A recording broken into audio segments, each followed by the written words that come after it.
This is a unique gathering.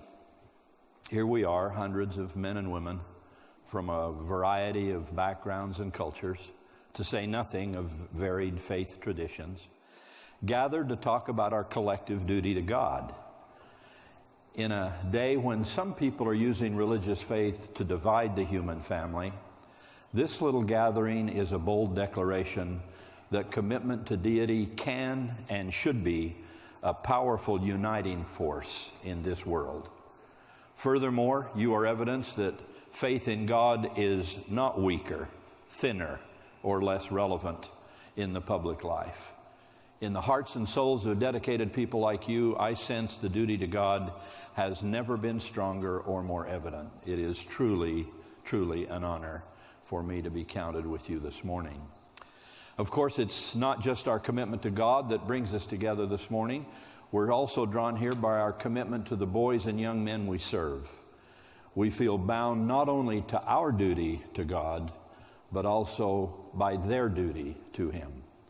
My assignment as a leader in the Church of Jesus Christ of Latter-day Saints takes me literally around the world. I am back from Brazil just 29 hours or something. I meet and minister to young men and their families from all walks of life. I'm constantly amazed by the capacity and potential of this generation of young people. Some of the challenges they face are unprecedented in history. When you and I were their age, if we wanted to get into trouble, we usually had to go looking for it. And in my case, growing up in rural St. George, Utah, well, let's just say that trouble was pretty much a long bicycle ride away in any direction. Today's challenges are different from yesterday's, if not in kind, then certainly in intensity, frequency, and availability.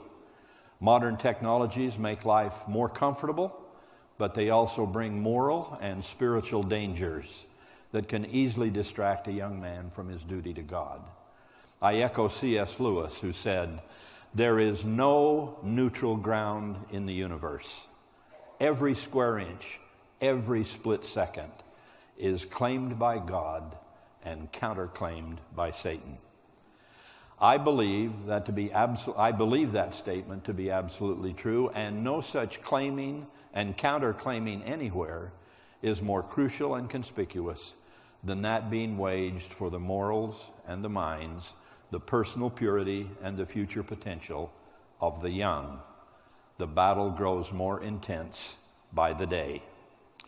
So our youth make their entrance onto the stage of history during a harrowing scene, when for some, happily ever after may seem a little Pollyannish. But I'm just simple enough to believe that the great director of this sweeping drama knew exactly whom to cast for this critical scene and knows precisely how to direct it. He matched the actors to the action and sent some of his finest children to this day and to this time. He has a work for them to do, a duty, if you will, for them to fulfill. And not coincidentally, he sent many of them within the sphere of influence of dedicated mentors and leaders like you.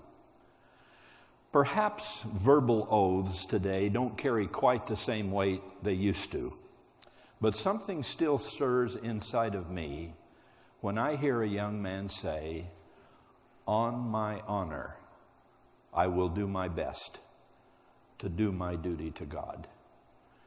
You and I can help young men understand that when they start a sentence with the phrase, "on my honor," they better mean whatever it is they're going to say next. An oath is a personal commitment, a personal vow, a promise to others and to the world that we will not yield, we will not shrink, we will not fail. I think it's wonderful that this eloquent oath is recited at the beginning of every patrol meeting, court of honor, campfire ceremony, throughout the Boy Scouts of America landscape. But as these words are repeated so frequently, I hope they never become casual or commonplace. Perhaps all that is necessary to avoid this is an occasional reminder of what it means to actually do one's duty to God. Individually, you will each know the best way to help the young men you serve. Some examples will be moments of worship in a church or a synagogue or a mosque. Other examples will be in more private religious practice. But some examples will be in showing our religious belief through kindness, compassion, and merciful service to others. The idea that we would rather see a sermon than hear one any day.